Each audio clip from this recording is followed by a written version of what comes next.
Bienvenue à celles et à ceux qui nous ont rejoints. Donc, l'objet de ce webinaire, alors c'est toujours pareil, hein, il y a de temps en temps énormément de monde, des fois un peu moins de monde. C'est pas un problème, vous aurez tout le loisir de poser vos questions, du coup, c'est parfait. Donc, on va dans un premier temps vous présenter Assisteal, on va vous présenter la formation d'accompagnement éducatif et social. Et, euh, et vous pourrez poser des questions sur le chat pendant ce temps-là.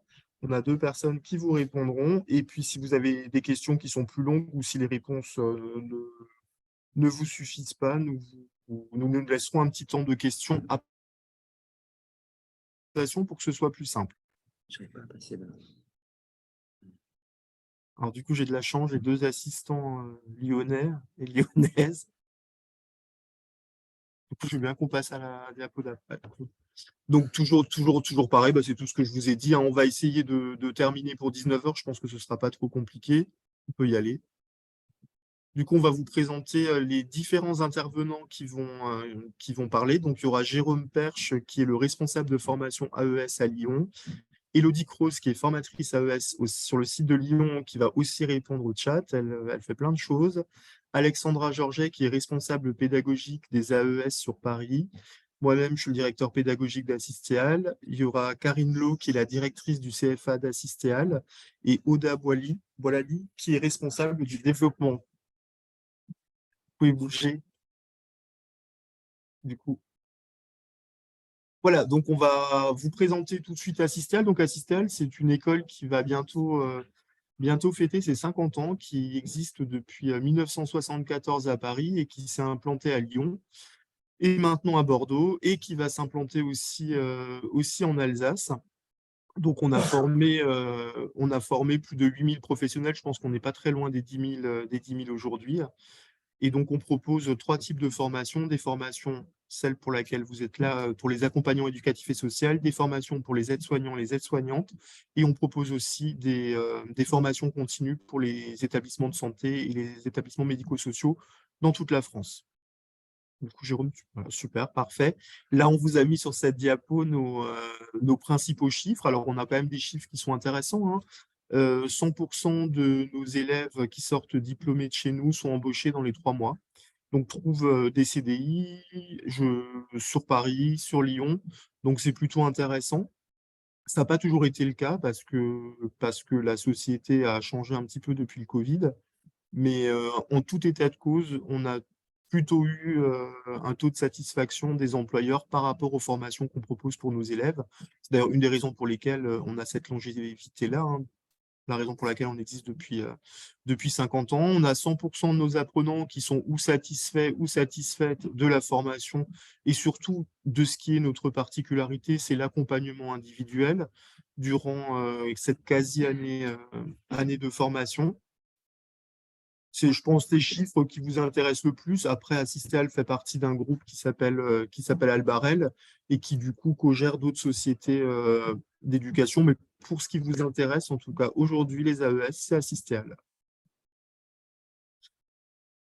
Les chiffres clés pour le diplôme d'AES. Donc, on a diplômé 226 personnes. On a un taux de réussite au diplôme de 90%. Monsieur Perche reviendra après. Il vous expliquera comment on obtient le diplôme, mais sachez qu'il y a une épreuve qui est nationale et une épreuve et d'autres épreuves qui sont sur le contrôle continu. On a un taux de satisfaction à 98%, un taux d'insertion, ça veut dire un taux de personnes qui travaillent après de 100%. C'est une formation qui dure 12 mois, cours et stage compris, avec deux rentrées à Paris le 1er juin ou le 6 novembre et deux rentrées à Lyon le 11 septembre ou le 6 novembre. Voilà, et je crois que je laisse la parole à Jérôme qui va vous expliquer toute la pédagogie de cette belle formation. Merci, Mickaël. Merci, c'était très clair, hein. Belle présentation d'Assistéal. Bonsoir à tout le monde. Donc, effectivement, je suis responsable de la filière accompagnant éducatif et social sur Lyon, le site de Lyon. Pour la petite présentation personnelle, j'étais aussi travailleur social pendant de longues années, en tant que moniteur éducateur et éducateur spécialisé auprès de différents publics, donc des enfants, des adultes en situation de handicap. Un petit détour par la protection de l'enfance et voilà, tout type de handicap aussi. Voilà, jusqu'à me passer du côté de la formation et à transmettre ce beau métier En tout cas, les pratiques professionnelles qui sont passionnantes. Voilà. Donc, accompagnant éducatif et social, c'est, on va dire, le premier métier du secteur. C'est une très bonne porte d'entrée, en tout cas, dans le secteur. C'est une formation sur 1 an. C'est un diplôme qui est légiféré par un décret. Donc, voilà, il a été décidé au niveau ministériel, en tout cas, de procéder de telle façon pour se diplômer. Je reviendrai un petit peu sur le contenu de la formation. Donc, l'AES, je l'appelle un petit peu le couteau suisse. C'est quelqu'un qui peut intervenir auprès de vraiment beaucoup de publics. Ça peut être les enfants, les adolescents, les adultes, les personnes âgées, toute personne en situation de vulnérabilité, de maladie, de handicap. Il y a une problématique sociale aussi complexe. On peut aussi retrouver de plus en plus des AES du côté de la protection de l'enfance, ce qui est une ouverture plutôt intéressante pour les personnes qui veulent se diversifier. Principalement, voilà, la fonction de l'accompagnant éducatif et social, on est autour des actes essentiels de la vie quotidienne, c'est-à-dire la question de la proximité et comment aider les personnes à gagner en autonomie, en socialisation, à travers le repas, l'habillage, l'aide à l'alimentation et toutes ces choses du quotidien, comme on peut les connaître nous, et qu'ils ont donc plus de mal à effectuer. L'AES est aussi attendu sur la mise en place de projets. Donc, ça peut être projet d'animation. On attend autour de la mise en place d'activités socialisantes, voilà, ludiques. On reviendra là-dessus. Et autour du projet de la personne. Voilà. Donc, vous voyez, il intervient aussi autant auprès de différents publics que de plein de missions très diversifiées. Ça rend une formation très dense et très riche en plein de choses. Alors, comme je vous disais, les publics sont très variés. On l'attend sur les activités, ça j'en ai parlé. Évidemment, les qualités humaines pour rentrer en formation et pour effectuer ce métier, il faut faire preuve d'un minimum de respect, en tout cas d'une grande capacité à respecter les autres, de tolérance et d'empathie. L'empathie, c'est la capacité à se mettre au niveau des personnes et à entendre un petit peu leur souffrance, en gros, en résumé. Voilà, la question centrale de l'AES, c'est comment j'aide au maintien de l'autonomie de la personne et pourquoi pas au développement de cette autonomie. Dimension qui est importante aussi dans l'activité de l'AES, c'est le travail d'équipe. L'AES n'est pas seul, il est entouré par une équipe pluridisciplinaire, c'est-à-dire qu'autour de lui, il y a des spécialistes du soin, on va trouver des aides-soignants, des infirmiers, on peut aussi trouver des paramédicaux, comme les ergothérapeutes, comme les psychomotriciens, les psychologues. Il y a aussi des éducateurs spécialisés. Voilà, il est au milieu de toutes ces personnes-là, chacun son expertise, et ça permet vraiment d'être complémentaire pour accompagner au mieux les personnes qui sont dans le besoin. Voilà, j'espère que je ne vais pas trop vite. Vous me faites signe. Alors, la formation est de niveau 3, puisque c'est légiféré de cette manière. On va dire que c'est le niveau 3 qui correspond à un niveau infra-bac, c'est-à-dire avant le niveau du bac, pardon. C'est une formation sur 1 an. On indique les heures, ça ne dit peut-être pas grand-chose comme ça. Ça indique juste qu'au niveau théorique, on a 546 heures et au niveau pratique, 840. Ça donne juste la dimension de l'importance de la pratique. Puisque sur 12 mois de formation, on va quand même passer la majeure partie de son temps chez l'employeur ou en tout cas sur les terrains, en stage. Avec des temps de regroupement, je vous parlerai tout à l'heure de la rythmique, un petit peu de la rythmicité des regroupements, des temps d'école, voilà, on va y revenir. 2 possibilités pour la formation d'AES, donc le cursus complet, c'est-à-dire typiquement, on vient de Pôle emploi, par exemple. Voilà, on n'a pas d'employeur. Et donc, il est question d'effectuer 2 stages de 420 heures, ce qui est à peu près, dans les formations, 2 stages de 4 mois. Ouais. Voilà, avec des publics différents. C'est ce qui rend les choses intéressantes. Ou alors, possibilité, et actuellement, c'est plutôt conseillé, ou en tout cas, il y a une grande possibilité à ce niveau-là, pardon, c'est d'effectuer sa formation en alternance. Donc, ça peut être contrat d'apprentissage si on a moins de 29 ans ou contrat de professionnalisation pour tous les âges. Là, pour le coup, on passe 1 an dans un établissement ou alors dans le secteur du domicile, puisque l'AES aussi peut aller à domicile. Pendant cette année, donc, on va professionnaliser sa pratique. dans une même structure. Ce qui est plutôt intéressant, c'est que on travaille sur du long terme. On apprend beaucoup de cette pratique autour de cette équipe-là, et ça peut permettre éventuellement une embauche à la clé si tout le monde est satisfait de l'activité de la personne. Voilà, au milieu de cette année de formation, par exemple, si on passe 12 mois dans un établissement pour enfants, c'est-à-dire un institut médico-éducatif, par exemple. Je vois qu'on a une question, je vais y revenir sur les contrats pro. Ouais. Si on passe un an auprès des enfants, je vais vous demander, en tout cas le référentiel demande à ce que vous alliez découvrir pendant un mois un autre public. On profite de la formation pour découvrir une fonction d'AES auprès d'un autre public, donc pourquoi pas les personnes âgées, pourquoi pas les adultes en situation de handicap.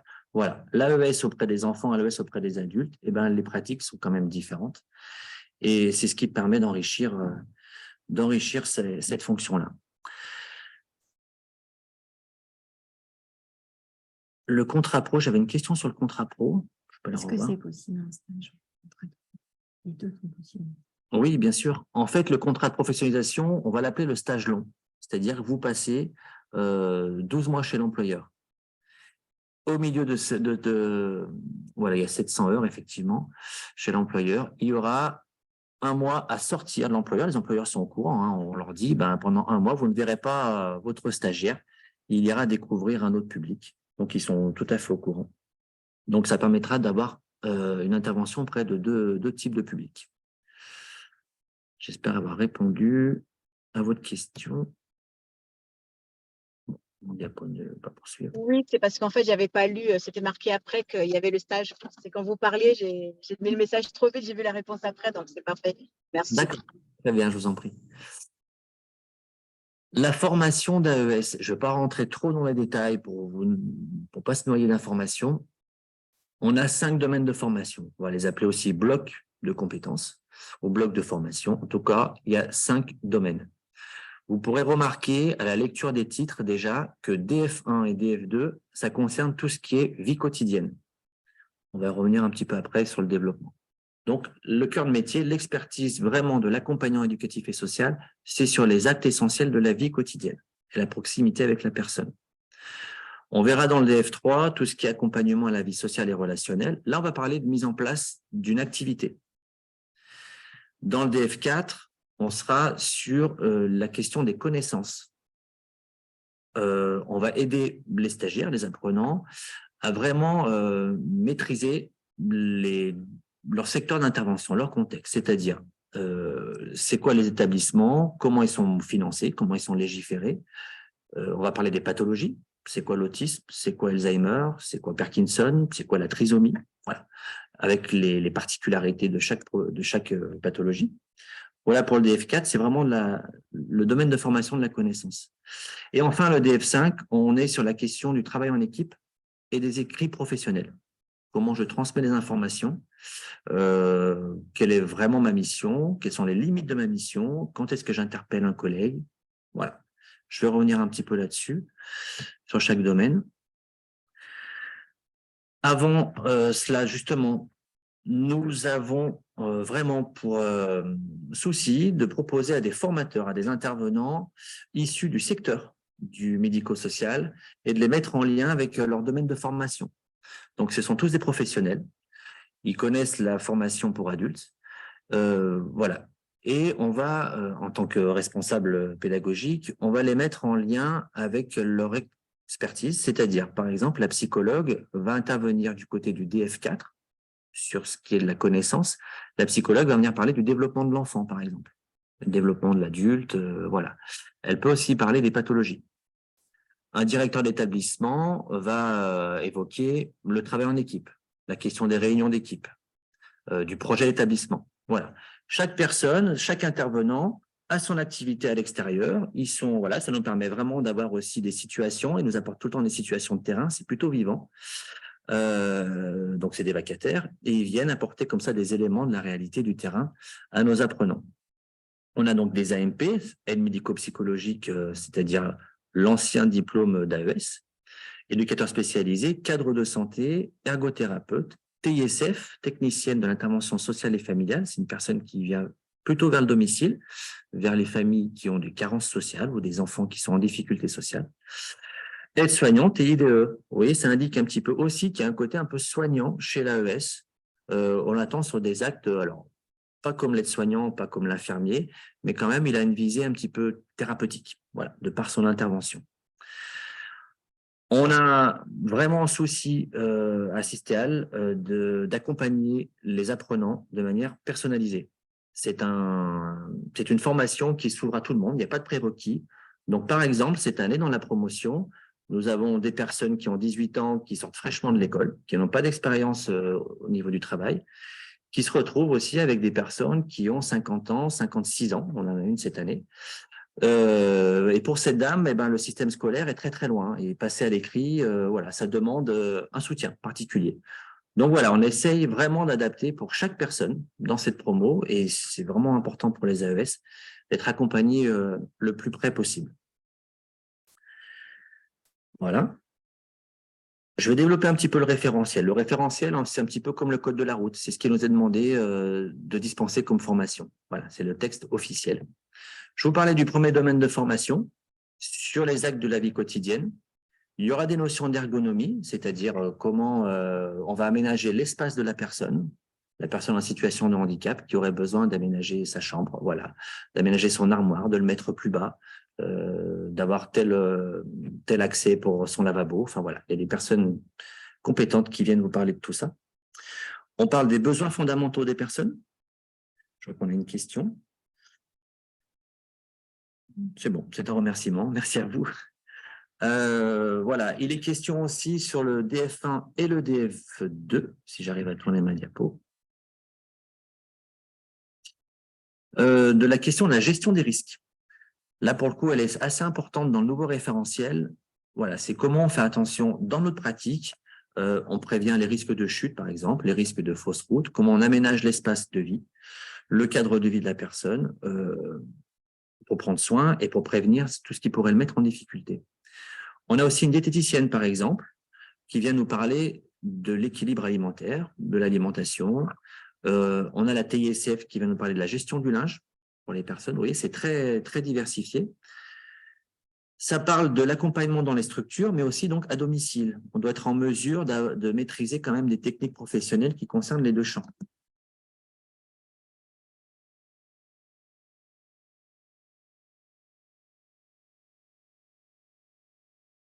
Alors, il faut... C'est le passage de diapo qui me pose problème. Je crois que c'est peut-être qu'il y a ça en... Non. Je vais m'excuser.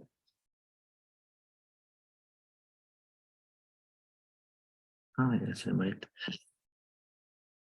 Alors, le DF3, une fois qu'on a balayé comme ça tout ce qui est l'aspect du quotidien de la proximité, on rentre dans la dimension éducative. Et là, comme on entend le mot dans l'intitulé accompagnant éducatif et social, pour le coup, le DF3 va venir parler de comment on aide les personnes à gagner en socialisation, c'est-à-dire à entrer davantage en lien avec les autres. Et ben, c'est pas toujours facile. Quand on est avec des adultes qui ont de l'autisme, avec des enfants qui ont une grande déficience intellectuelle, comment on va les aider à être au milieu d'un groupe, à entendre aussi leurs besoins, à prendre en compte leurs envies, à les aider à communiquer. Donc là, pour le coup, le DF3 va se concrétiser avec un projet d'animation. Donc, il sera demandé aux AES de mettre en place une activité permettant d'aider la personne à avoir une plus grande vie citoyenne. C'est un mot qui est un petit peu grand, mais en tout cas, voilà, ça peut être quelque chose sur l'extérieur, par exemple. Comment l'aider aussi à mieux gérer la vie collective, cette vie collective qui peut être des fois inquiétante, voilà, pour ces personnes un peu vulnérables, vivre tout le temps avec 10 ou 12 personnes, et ben voilà, comment l'AES va se positionner, en tout cas rassurer les personnes. On va parler du projet d'activité, le sens éducatif qu'on va mettre à notre projet. J'ai envie de dire, et je leur dis souvent aux apprenants, on n'est pas que animateur, même si c'est un noble métier. On est spécialisé, on met en place des activités adaptées, avec un sens éducatif.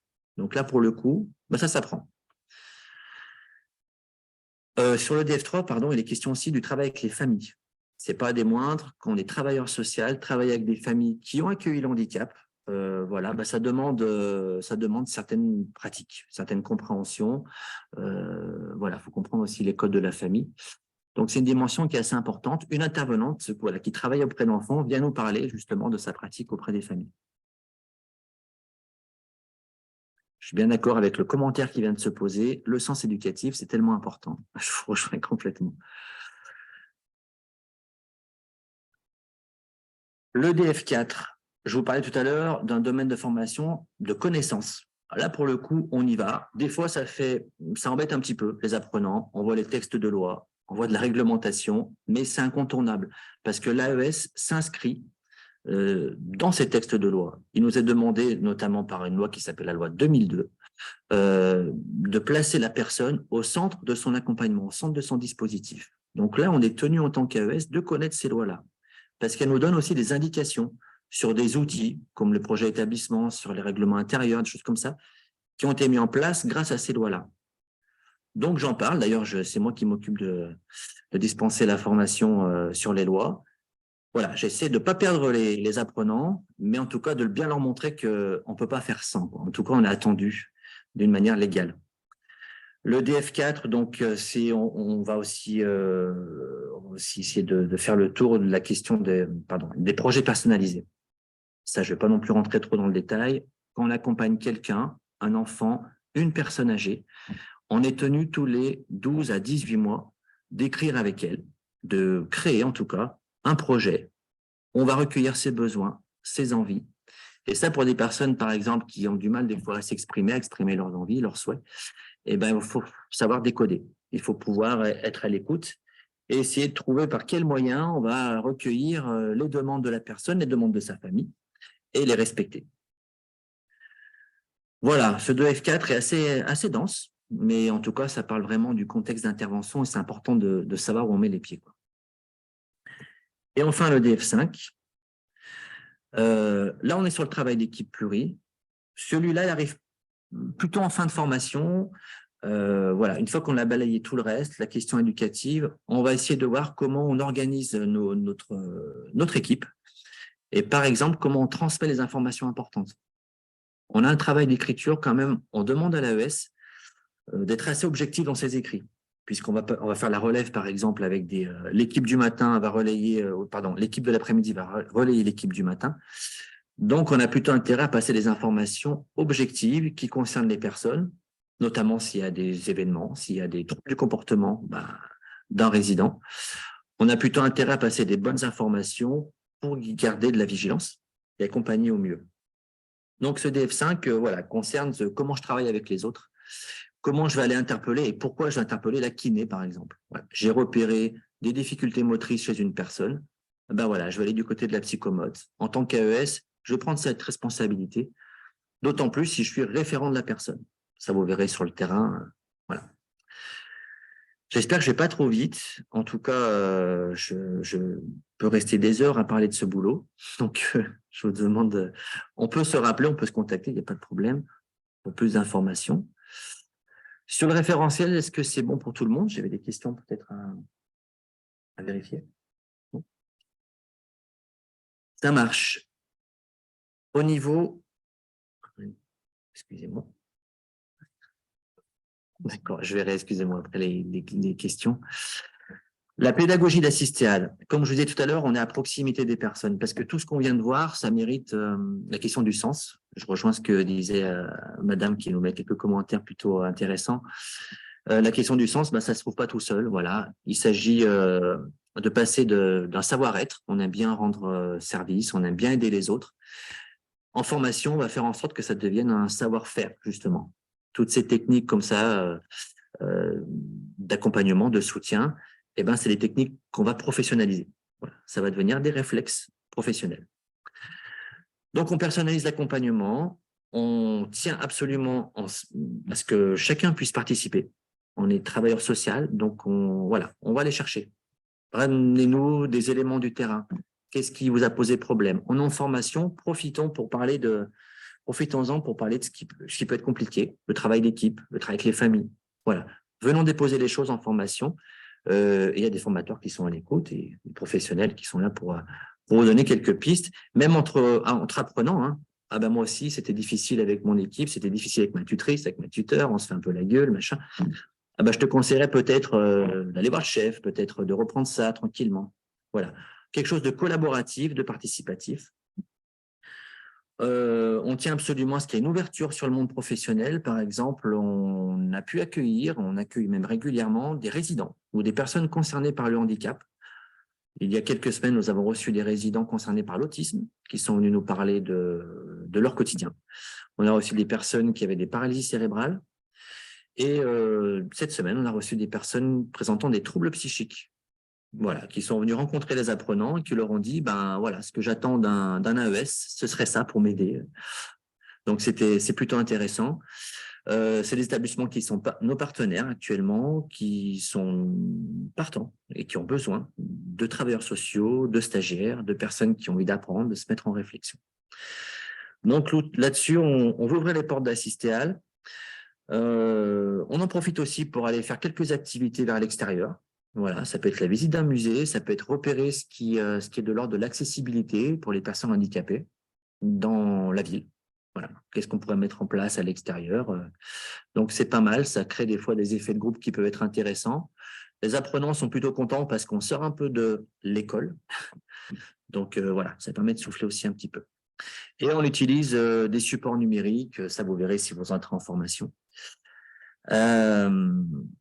C'est une plateforme qui s'appelle Trello, on va passer à notre plateforme en tout cas. On dépose tous les cours sur cette plateforme numérique. Donc, toute l'année, à n'importe quel moment, les apprenants peuvent aller se renseigner sur les cours, le contenu des cours, les révisions, les attendus, enfin voilà. Donc, on essaie de développer aussi une autonomie de travail, comme ce qui est demandé sur les terrains d'ailleurs. Voilà sur la partie pédagogie. Oui. Pour obtenir le diplôme, et ce qui va de soi, il faut donc valider ces 5 blocs de compétences. Si jamais, et ça arrive de temps en temps, il y a un bloc qui n'est pas validé, on garde les 4 autres blocs à vie, c'est-à-dire qu'ils sont acquis. On peut demander à ce que le bloc qui n'est pas validé, l'année d'après, on vienne suivre un programme adapté. On ne va pas refaire 12 mois pour un bloc, ce ne serait pas cohérent, mais on peut en discuter, voir avec vous, personnaliser la passation du bloc manquant. Voilà. Ça peut être du rattrapage. On vous présente sur la session suivante. Voilà. Ça, c'est possible. L'idée, c'est qu'il y ait le maximum de diplômés, en tout cas que toutes les personnes engagées dans ce métier et passionnées récupèrent leur diplôme. Voilà pour la validation. J'en dis pas plus parce qu'après, ça fait beaucoup d'informations. Pour le financement de la formation, donc il y a 4 possibilités. Si vous êtes en recherche d'emploi, Pôle emploi, votre conseiller peut donner suite à votre projet professionnel et donc vous proposer de venir en formation. Donc là, la modalité, comme je vous disais, c'est 2 fois 4 mois de stage. Ça peut être par un employeur, contrat pro ou apprentissage. Actuellement, sur Lyon, on a 27 personnes qui sont en alternance, donc en contrat pro ou en apprentissage.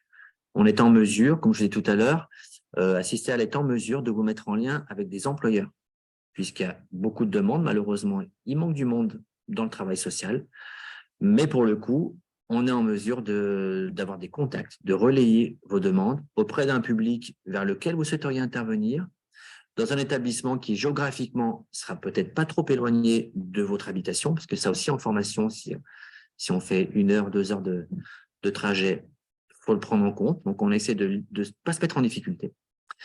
Donc, voilà, il y a l'employeur qui finance la formation. Ce qui est intéressant, c'est que vous avez un revenu et que, voilà, en tout cas, c'est une formation qui vous revient à 0 €. C'est l'employeur qui prend en charge. Un dispositif qui s'appelle transition professionnelle, c'est pour les personnes qui veulent se reconvertir. Par exemple, on avait quelqu'un qui était homme d'entretien l'année dernière dans une MJC, qui voulait se former à AES. Son employeur lui a dit « Ok, vous partez pendant 12 mois en formation. » Et le dispositif transition professionnelle, qui est un dispositif régional, vous suit dans ce projet-là.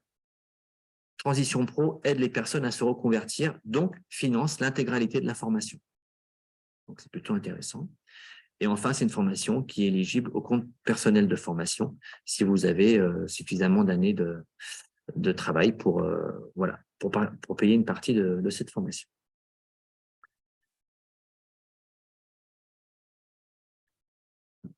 Je vais peut-être laisser… C'est bon? Est-ce que c'est bon pour le contenu de formation, pour la pratique, la théorie? Voilà, vous me direz après à la fin s'il y a des questions, il n'y a pas de problème, j'y reviendrai avec plaisir. Je vais peut-être passer la main à Oda sur la question de l'apprentissage. Oda, est-ce que tu me reçois?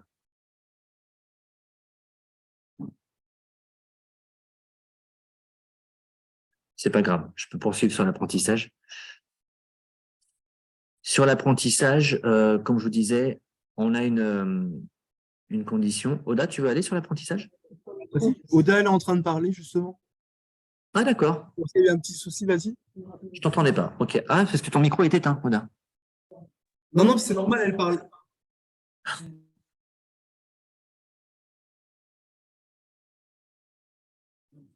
C'est bon. Là, ça devrait être bon. Oui. Bon, veuillez m'excuser.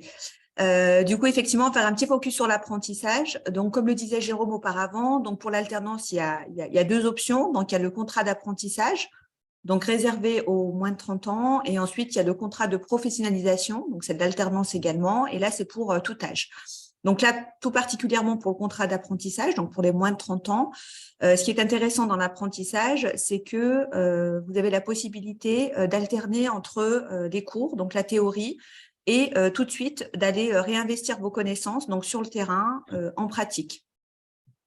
Donc voilà, donc vous avez tant un accompagnement pédagogique, donc du coup personnalisé, comme le disait Jérôme, du coup d'assistéal, du référent pédagogique, et en parallèle, sur le terrain, vous avez également un accompagnement personnalisé avec un maître d'apprentissage, du coup, qui a l'expérience et qui est là sur le terrain pour vous apporter voilà, ses connaissances et développer les compétences. Donc voilà, c'est pour cette partie-là. En tout cas, plutôt candidat. Du coup, le candidat en apprentissage est salarié. Donc ça, c'est important. Il fait 14 heures de cours. Donc 2 jours de cours et du coup 21 heures chez l'employeur.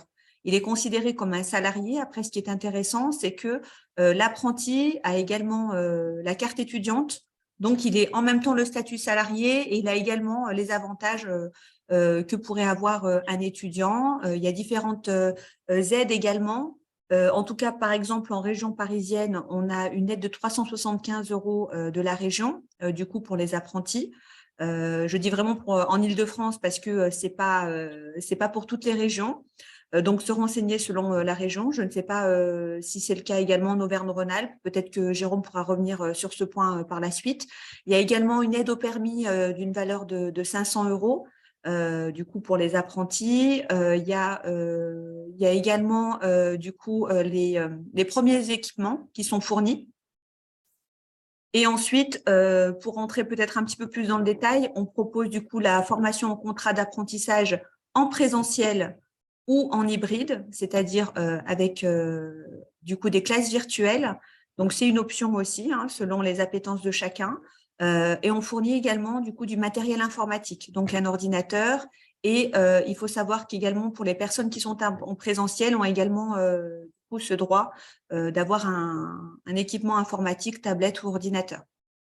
Donc voilà pour le côté avantage candidat. Alors après, pour le côté avantage employeur, il faut savoir que il y a, comme le disait Jérôme, effectivement beaucoup de besoins du coup dans ces structures-là, et c'est aussi une possibilité pour l'employeur d'avoir voilà un jeune qui va une partie du coup de la semaine en cours, qui apprend du coup avec des experts métiers, des formateurs experts, et qui tout de suite peut réinvestir et devient un peu plus rapidement opérationnel. C'est aussi l'opportunité pour l'employeur de sensibiliser l'apprenti tout de suite au règlement intérieur, aux pratiques de l'établissement. Donc voilà, et aussi le gros plus, c'est que toute la partie pédagogique est prise en charge par l'OPCO. Donc selon la structure, ça peut être donc OPCO Santé, ou pour les structures du public, donc du coup c'est l'ANFH, une aide unique la première année à hauteur de 6 000 €. Donc ça peut être intéressant, et également selon la taille de la structure, de la défiscalisation également. Donc, comme vous avez pu voir la grille de rémunération, donc là, du coup, pour le diplôme accompagnant éducatif et social, c'est sur 12 mois. Donc, effectivement, la première année, et selon l'âge de l'apprenti, c'est un pourcentage du SMIC. Donc, effectivement, je pense que voilà, pour les établissements, en tout cas pour la partie plutôt financière, ça peut être une bonne alternative d'avoir voilà, un apprenti qui est là une partie de la semaine, qui vient aussi en renfort, même s'il est important de rappeler que ce n'est pas un temps plein, que cette personne doit être accompagnée par le maître d'apprentissage. Mais en tout cas, voilà, c'est quand même une aide supplémentaire, et vous avez des avantages intéressants, en tout cas de financement de l'État et de défiscalisation. Donc voilà, en tout cas pour la partie aussi de la valeur ajoutée d'Assistéal, on vous accompagne aussi dans toutes les démarches administratives. Donc voilà, du CERFA jusqu'à la convention, jusqu'à éventuellement prendre contact avec votre OPCO si c'est une première pour vous.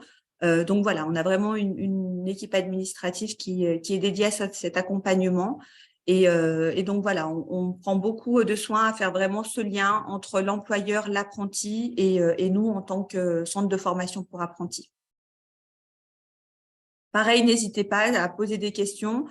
Du coup, on vous a vraiment mis tout le détail, parce que voilà, on souhaite aussi, pour les personnes qui sont intéressées, vous envoyer du coup la présentation, comme ça vous aurez vraiment tous les éléments dans le détail. Mais pour cette partie, je pense que c'est voilà, dans les grandes lignes, je vous ai fait part des éléments, et on pourra y revenir si vous le souhaitez. N'hésitez pas à poser vos questions également.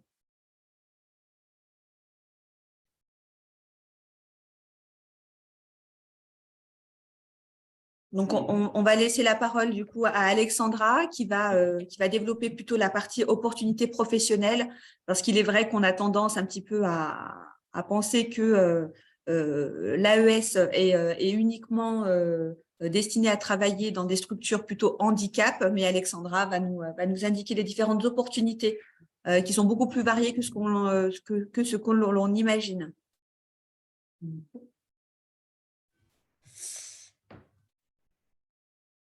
Bonjour à tous. Alors effectivement, moi je prends la suite, et je vais rebondir donc sur ce que vient de dire Oda, mais ce dont a déjà parlé Jérôme également. Il est vrai que dans le référentiel de l'AES actuel, on parle beaucoup d'accompagnement de personnes en perte d'autonomie, personnes vieillissantes, personnes du coup en EHPAD, en maison de retraite, et également personnes en situation de handicap de la naissance à la vieillesse, donc enfants, adolescents, adultes et personnes vieillissantes. Et on ne cite pas beaucoup les autres personnes en situation de vulnérabilité, bien qu'elles soient nombreuses sur le terrain. Comme l'a dit Jérôme à plusieurs reprises, aujourd'hui, c'est un métier en tension, le métier de travailleur social dans sa globalité. J'entends par là donc effectivement l'AES, l'éducateur de jeunes enfants, l'éducateur spécialisé, le moniteur éducateur. Voilà, donc ce sont des métiers très demandés aujourd'hui dans les différentes structures qui composent en fait le champ du travail social. Et donc pour sortir de ces deux grands champs que sont le handicap et la vieillesse, nous avons également donc le champ de la protection de l'enfance qui recrute énormément, parce qu'effectivement, qui peine en fait à avoir des éducateurs spécialisés, des moniteurs éducateurs. Et on sait qu'aujourd'hui, on a beaucoup d'enfants et d'adolescents qui sont placés en MEX, maison d'enfants à caractère social, ou en foyer de l'enfance, et qui sont donc des enfants et des adolescents qui ont la nécessité d'être accompagnés sur le quotidien. C'est bien pour ça que pour nous, l'AES a complètement sa place dans ce type d'établissement, même si on en fait beaucoup moins la promotion et qu'on voit beaucoup moins d'offres d'emploi dans ces secteurs-là. Dans les faits, on se rend compte que de plus en plus d'AES sont recrutés dans ces secteurs. Je citerai aussi également un secteur dont on ne parle pas beaucoup, mais qui est un secteur assez important, qui est celui des personnes en situation de grande précarité. On entend par là les personnes en situation de migration, les personnes en situation de rue, de sans-abrisme, qui sont des personnes souvent mises de côté, oubliées. On sait que, et on ne va pas refaire l'histoire de l'État français et du gouvernement, mais très peu de structures sont mises en place aujourd'hui pour accueillir ces personnes-là. Quand il y en a, elles sont prises d'assaut et elles nécessitent forcément un accompagnement de ces personnes-là, aussi bien donc sur ces structures d'hébergement que sont les centres d'hébergement d'urgence, les centres d'hébergement de réinsertion sociale, les centres d'accueil pour demandeurs d'asile. Et pour les institutions qui ne sont pas de l'hébergement, mais qui sont de l'accueil de jour pur et dur, on entend par là vraiment les accueils de jour pour les gens à la rue, qui comprennent donc toutes les personnes qu'on vient de citer, et qui permettent finalement à ces gens-là de venir se reposer la journée, mais d'accéder aussi à une forme de dignité humaine en passant le matin pour boire un café, en prenant un rendez-vous pour avoir accès à une douche, mais aussi pour rencontrer un travailleur social et pour accéder à ces démarches, pour espérer aussi faire évoluer sa situation sur le long terme. On sait aussi que parmi ces personnes qui sont accueillies dans ce type de centre, beaucoup d'entre elles sont en situation de toxicomanie, sont aussi sortantes de prison, en situation de prostitution. Voilà, c'est des publics dont on parle moins, mais avec lesquels il y a une grande nécessité de travailler sur le quotidien et sur l'accompagnement de manière globale. Et c'est pour ça qu'il faut aussi voir au niveau de ces perspectives d'évolution de l'AES d'autres établissements qui ne sont pas seulement dédiés, comme je vous le disais, donc aux personnes vieillissantes et aux personnes en situation de handicap, bien qu'elles en fassent partie, évidemment. Mais voilà, il y a aussi d'autres publics avec lesquels on peut être amené à travailler. Alors effectivement, quand on est AES et qu'on arrive sur le terrain, on fait son expérience comme tout corps de métier. Et puis, il ne faut pas oublier que l'AES, après, il a des perspectives d'évolution, comme le disait Jérôme en début de présentation. Donc, on peut aller vers des métiers comme celui de moniteur-éducateur. Et puis, après, on peut transiter vers des métiers type éducateur de jeunes enfants, éducateur spécialisé. Et puis, par la suite, quand on voit plus loin, parce que c'est vrai qu'on l'entend beaucoup dans l'autre filière, qui est la filière aide-soignant, des postes de direction qu'on peut occuper, nous, dans notre secteur. Donc, le champ du travail social, ça va être des postes de chef de service, puis de directeur de structure. Voilà, donc c'est les suites un peu logiques de ces métiers-là. Alors, ce n'est pas tout de suite après le diplôme d'AES, bien évidemment. Et c'est ça qui est riche aussi, c'est qu'on se fait d'abord une expérience sur le terrain et que c'est à force d'expérience qu'on prend la décision finalement de gravir les échelons et puis d'accéder à d'autres métiers du social qui nous donnent aussi d'autres responsabilités sur le terrain. Voilà. Je finirai là-dessus en vous disant que c'est un très beau métier, c'est un métier passion et c'est un métier effectivement qui permet de rencontrer des gens et des histoires de vie souvent très touchantes, qui donnent forcément un sens à ce qu'on fait, qui sont parfois aussi bouleversantes, qui font appel à des choses très profondes qu'on peut avoir chez nous, qu'on peut avoir nous déjà vécues aussi personnellement, professionnellement, mais c'est ce qui fait la richesse de ce métier et c'est aussi pour ça qu'on le choisit. Voilà, bien écoutez, si vous avez besoin d'informations complémentaires, voilà, toutes les informations sont là sur la dernière slide, que ce soit au niveau du centre assisté à la Paris ou celui de Lyon. Donc, n'hésitez pas soit à nous contacter par téléphone ou à nous envoyer un mail à l'une des deux adresses. Voilà. Merci à tous. Ah, le mot de la fin pour le directeur pédagogique. Voilà. Oui, moi, j'ai une grande bouche. J'aime bien terminer. Donc, merci Jérôme, merci beaucoup Oda, merci Alexandra pour vos partages. Merci à vous d'avoir suivi ce webinaire. On va vous laisser un petit temps de questions si vous en avez. On a répondu normalement à tout ce qui était demandé sur le chat. Donc, alors, je suis désolé, je vais lire les noms que je vois à l'écran. Donc, Afza, je vois que vous faites un signe de la main. Est-ce que ça veut dire au revoir ou ça veut dire j'ai une question? C'est sûrement, j'ai dû taper par erreur. Ça nous permet de vous faire un... intéressant. Merci. C'était vraiment On vous fait un très coucou en intéressant. direct. Du coup. Merci à vous. Merci. En tout cas, moi, ça me conforte parce qu'en fait, je reçois beaucoup. Je suis chef de service éducatif dans une maison d'accueil spécialisée. On accompagne d'ailleurs deux apprentis de chez vous en contrat d'apprentissage, aide-soignant depuis à peu près 2 semaines. donc de chez Assistéal. Et en fait, j'ai souhaité participer à cette présentation pour la simple et bonne raison qu'on accueille énormément de stagiaires AES. Et la plupart des personnes que j'ai rencontrées depuis 2 ans à peu près, je suis un peu déçue par, je ne sais pas trop comment formuler ça en fait. Les personnes arrivent en stage et souvent, tout à l'heure on parlait de la question du sens. Elles savent pas, souvent elles ne savent pas ce qu'elles viennent valider chez nous. Alors moi, quand je pose la question, quel domaine de compétences vous venez valider, elles ne savent pas. Et là, quand j'ai écouté la présentation, je me dis, ah bah si, quand même, il y a plusieurs domaines de compétences. Donc, Oui, il y a des choses, en fait, qu'elles doivent venir valider dans notre établissement en dehors des toilettes. Parce que du coup, elles viennent, elles font les toilettes, elles font très, très bien. Hein. Mais tout ce qui va avec les activités, animer une activité, mettre en place un projet, je ne vois pas, en fait, ça ne transparaît pas dans leur projet de stage. Et c'est ça, en fait, qui manque. Et en fait, c'est ça, moi, cet échange-là, je suis vraiment très, très contente parce que ça me rassure, en fait. Tout ça, ça leur est toujours demandé. Mais du coup, comment est-ce que les stagiaires s'approprient tous ces domaines de compétences? Euh, et voilà, en fait. Et comment est-ce que nous, on peut les accompagner quand ils arrivent en stage sans projet de stage concrètement? Comment est-ce que nous, en tant qu'établissement, on peut les accompagner justement à valider? Parce que souvent, on voit la feuille de notation à la fin du stage. Et là, je leur dis, mais c'est trop tard en fait. Parce que si on avait la feuille en début de stage, on peut savoir sur quoi est-ce qu'on va les accompagner.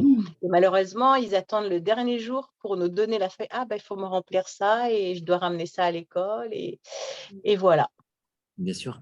Je vais me permettre, Ah bah oui. avec vous, déjà, ce qu'ils viennent valider sur les terrains, mettre du sens, ça passera par les différents travaux à réaliser. Il y a par exemple un projet d'animation à mettre en place. Choix, il faut y aller.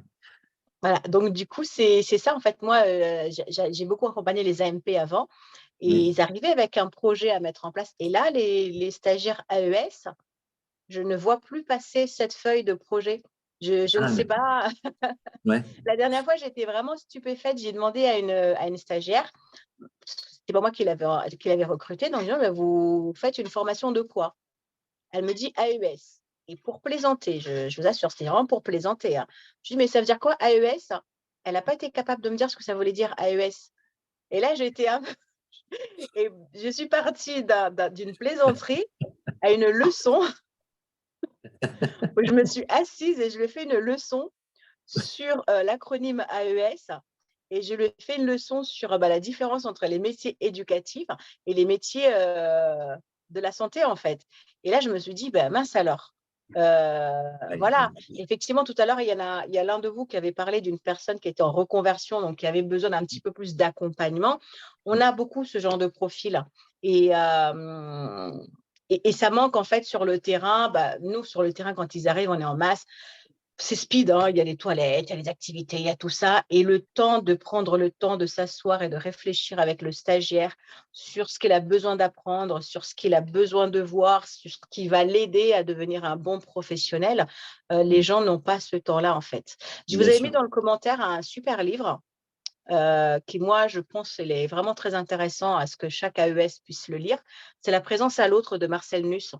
Ah oui, personne concernée. Et ça, franchement, si on pouvait faire lire ce livre Oui. aux Oui, bonne stagiaires, idée. je pense que ça les aiderait beaucoup à mettre du sens dans ce qu'ils font. Je vais arrêter de parler, je parle beaucoup. Juste. Non, non, mais c'est bien, mais c'est la passion qui nous aide. Oui, mais vous avez raison, puis d'être exigeant. On demande systématiquement l'écriture d'un projet de stage. On ne peut pas arriver sur un terrain les mains dans les poches. Même si c'est une découverte, et justement, mon objectif, c'est de découvrir les pathologies. Comment je vais faire? Je vais aller voir la psycho, j'aurai le psychiatre, j'aurai l'infirmier. Vous voyez, je leur demande vraiment, on leur demande de préparer leur arrivée.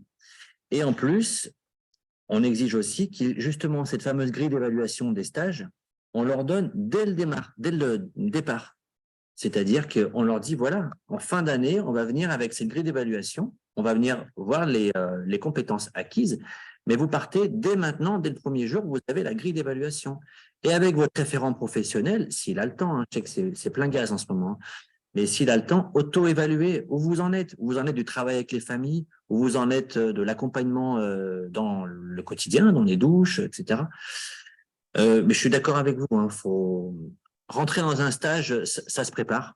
Je leur demande aussi de s'annoncer en réunion d'équipe. Ils Attendez, ne participent pas en réunion. Ils ne viennent pas en réunion. ils viennent pas? Ils veulent pas Ils ne ou... viennent pas. Bah, je ne les vois jamais en réunion. Donc, je leur dis, mais vous venez pas en réunion? Ah, ben, j'ai le droit. Ah, bah oui, tu as le droit de venir en réunion. Ah, mais je suis du matin. Je dis, bah, il n'y a pas de problème, tu veux passer de l'après-midi. Ah oui, mais j'ai des choses déjà de prévues. Je dis, bah oui, après, c'est les priorités, hein. Là, je parle pas, quand je parle en général, hein, je ne parle pas de vos stagiaires parce que ça fait Oui, bien qu'une sûr. semaine qu'ils sont là, hein. Mais c'est les profils qu'on reçoit là depuis les 2 dernières années. Sur les 2 dernières années, j'ai une personne qui est venue dans mon bureau et qui m'a posé des questions sur l'organigramme. Une personne, en 2 ans, Ouais, sur l'organigramme. Donc, ouais, donc mais voilà. c'est sûr. Donc, on a besoin vraiment d'accompagner les personnes, hein. Ouais, après. En tout cas, merci pour Oda, votre levez la main. intervention. Oda, oui. Oui, Attends, je vais couper. Du coup, Madame Bakary, effectivement, je suis ravie de votre présence aujourd'hui. Effectivement, on commence notre collaboration et effectivement, on a commencé par les aides-soignants, mais effectivement, par la suite, je serais ravie et avec Madame Georget, du coup, effectivement, d'échanger et de vous proposer, voilà, tant des stagiaires et pourquoi pas soit un contrat de professionnalisation ou un contrat en apprentissage AES. Et du coup, on prend vraiment acte de tous vos retours. Et du coup, on fera en sorte effectivement voilà, que nos apprentis ou alternants aient bien en tête ces éléments, parce que c'est dans cette dynamique qu'on souhaite aussi l'intégration voilà, de nos apprentis dans les structures. Et pour nous, c'est vraiment important d'avoir ce retour. Et d'ailleurs, c'est une des principales tâches du référent pédagogique, hein, c'est aussi d'être en contact avec vous et d'entendre, de donner du sens et d'entendre vos retours et de faire le lien avec du coup l'apprenant, du coup l'apprenti qui est accueilli chez vous. D'accord. En tout cas, merci beaucoup, c'était très intéressant. Il y a une question. Je me permets de reprendre la parole. Je vois qu'il y a une question dans le chat. Est-ce que la personne qui a posé cette question peut préciser comment accompagner et aider les étrangers à contextualiser les connaissances acquises dans leur pays d'origine? Est-ce qu'on est sur de l'accompagnement pur et dur des personnes sur le terrain ou est-ce qu'on parle de potentiels étudiants qui viendraient en fait avec un bagage déjà travailleur social dans leur pays d'origine dans l'une de nos formations? Je ne sais pas si la personne est là, si elle m'entend. Ah, je vois que la personne est connectée. Je n'arrive pas à prononcer votre pseudo. Uizeit. Ah, bonjour. Hello. Bonjour. Je suis Thérèse. Bonjour Thérèse. Bonjour. C'est vrai, nous sommes travailleurs sociaux dans notre pays. Et puis, je me demandais à propos, si on participe dans la formation, il y a des nouvelles connaissances. Si bien j'ai compris, on fait le stage là où on fait la formation. Et puis, je me demandais comment, si je fais du stage dans d'autres pays, mais par après, je dois aller dans mon pays d'origine pour faire la pratique. Et alors, je me demande comment les formateurs accompagnent les étudiants pour contextualiser la théorie avec la pratique en rapport de la réalité de leur pays. Pour tout vous dire, moi, à mon sens, l'idée, c'est que si vous venez avec un bagage déjà de travailleur social dans votre pays, que vous avez eu dans votre pays d'origine, c'est une super valeur ajoutée pour vous, puisque effectivement, en intégrant par exemple une filière AES chez Assistéal, vous aurez forcément une partie de la théorie qui fera écho avec ce que vous avez appris dans votre pays d'origine. Donc après, ce qu'on va nous vous transmettre ici dans la formation pure et dure, en tout cas je parle juste de la théorie là dans un premier temps, ce sont des choses, voilà, c'est le programme qui est donc lié au référentiel de la formation AES en France, avec des prérequis, avec des choses très spécifiques qu'on se doit de vous inculquer, en fait, qu'on se doit de vous transmettre pendant cette formation. Et effectivement, après, libre à vous de faire des parallèles avec ce que vous aurez déjà appris dans votre pays d'origine. Il est vrai que nous, ce qu'on va vous apprendre ici, sont des choses que vous pourrez appliquer sur le terrain et j'ose espérer aussi bien en France qu'à l'étranger. Finalement, quand on est travailleur social, on peut l'être partout dans le monde. En tout cas, moi, je me plais à croire ça et je pense que c'est vérifié et vérifiable. Après, effectivement, en fonction des personnes que vous serez amenés à accompagner dans votre pays, s'il y a des problématiques très spécifiques pour lesquelles nous, on n'a pas, qu'on ne rencontre pas forcément ici en France, ce ne sera pas le cœur de la formation si vous voulez que s'attacher en fait aux personnes que vous retrouverez dans votre pays d'origine si vous décidez d'y retourner en termes d'accompagnement sur le terrain. On sera dans des choses très globales qui, pour sûr, vous aideront, quel que soit le pays où vous officierez. Mais voilà, on ne sera pas sur des problématiques spécifiques à votre pays d'origine ou à un pays en particulier. Je ne sais pas si ça vous paraît clair. Oui, j'ai compris. Merci. Avec plaisir. Je comprends. On peut faire même l'échange d'expérience. Bien sûr. Yeah. C'est ça qui est riche. Tout à fait. Ok, merci. Du coup, merci à vous. Merci à vous. Merci d'avoir participé. Si vous avez des questions, vous avez les numéros de téléphone qui sont affichés pour Paris, pour Lyon. Vous avez nos liens LinkedIn, Facebook. Vous pouvez nous contacter par mail aussi. Et peut-être à très bientôt. Merci beaucoup. Pardon, Mickaël, il y a une question sur les modalités d'entrée. Dossier de candidature, c'est ça? Oui. Pour présenter sa candidature, vous pouvez télécharger, donc, Mickaël, un dossier d'inscription sur le site web, voilà, ou nous contacter directement. Il y a un dossier de candidature à remplir, fournir quelques pièces. Une attention particulière qu'on va porter sur la lettre de motivation. Ça va parler un peu de votre expérience dans l'aide à la personne, ou pas. En tout cas, ce qui vous fait venir dans un métier comme celui-là. Et ensuite, on se rencontre pendant une demi-heure. Dans le cadre d'un entretien avec un formateur et un professionnel. Voilà, une demi-heure sur les motivations, sur ce qui vous fait rentrer dans la porte du médico-social. Voilà, j'espère que j'ai répondu. Merci, Mickaël. Merci. Oui, après, on va arrêter les questions, on va encore répondre à celle-là, parce que sinon, n'hésitez pas à nous rappeler quelles sont les périodes pour les entretiens, s'il vous plaît. Donc, les dates avaient été données au début du PowerPoint qu'on va vous envoyer par mail, si je ne me trompe pas. C'est ça, Jérôme? Oui. Et les entretiens donc, je redonne juste les dates de rentrée pour Paris et pour Lyon. Alors, pour Paris, il y a eu une petite erreur au début du PowerPoint. En fait, nous, on aurait une rentrée le 5 juin et une autre le 6 novembre. Pour Lyon, Jérôme? Le 11 septembre et le 6 novembre aussi. On ne t'entend pas. Ah si, on t'entend. 11 septembre et 6 novembre. Voilà. Et pour dossier de candidature, voilà, on vous convoque assez rapidement. Il n'y a pas de date très précise pour les entretiens.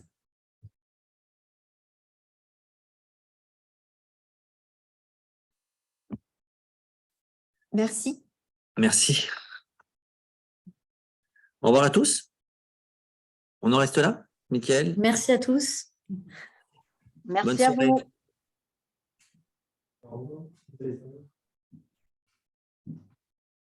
Bonne fin de journée. Et du coup, n'hésitez pas à nous recontacter si besoin. Merci. Au revoir. Au revoir.